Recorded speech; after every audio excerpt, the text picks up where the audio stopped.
Viewers, আসসালামু আলাইকুম। কেমন আছেন সবাই? আশা করি সবাই ভালো আছেন। আজকে আমি দেখাতে চলেছি Airtel payment bank account log in কীভাবে করবেন। অনেকেই আছেন পাসওয়ার্ড ভুলে গেছেন, তার জন্য লগ ইন করতে পারছেন না। তো আজকে আমি দেখাচ্ছি পাসওয়ার্ড ফরগেট করে কীভাবে আপনি লগ ইন করবেন, তার সম্পূর্ণ প্রসেস। তো অতএব ভিডিওটি A to Z দেখতে থাকেন।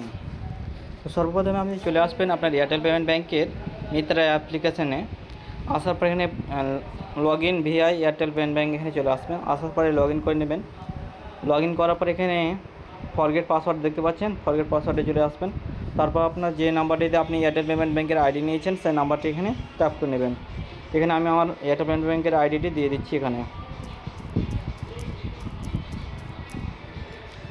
দেওয়ার পরে জেনারেট ওটিপি ট্যাপ করবেন। ট্যাপ করার পর এখানে ওটিপিটি চলে আসবে আপনার মোবাইলে।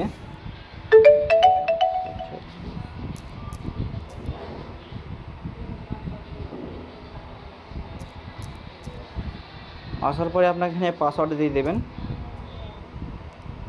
আমি দিয়ে দিচ্ছি। প্রথমে আপনার ধরেন নাম, যেমন আপনাকে সিম্পলি ABC দেওয়ার পরে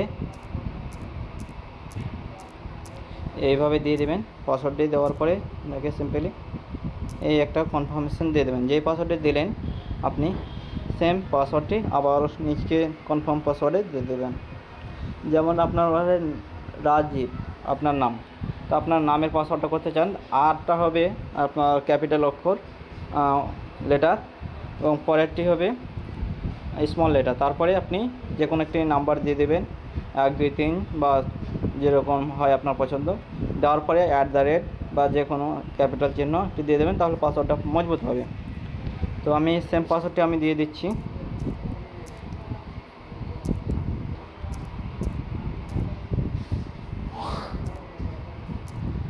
ক্রিয়েটে ট্যাপ করবেন।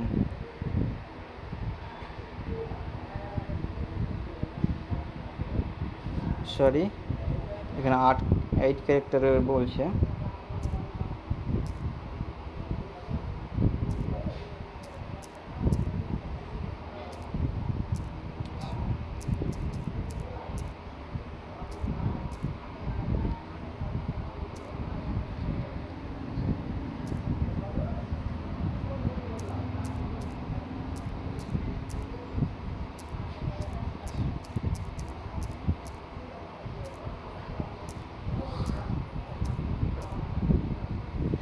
দেওয়ার পরে ক্রিয়েটে ট্যাপ করবেন।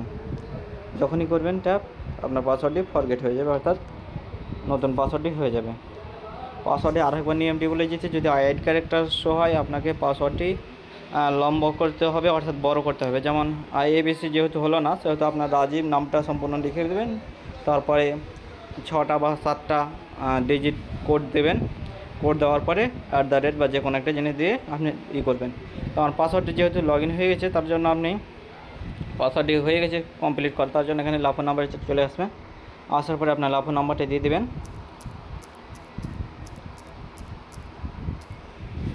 এখানে পাসওয়ার্ডটি দিয়ে দেবেন, যে পাসওয়ার্ডটি এইমাত্র করলেন।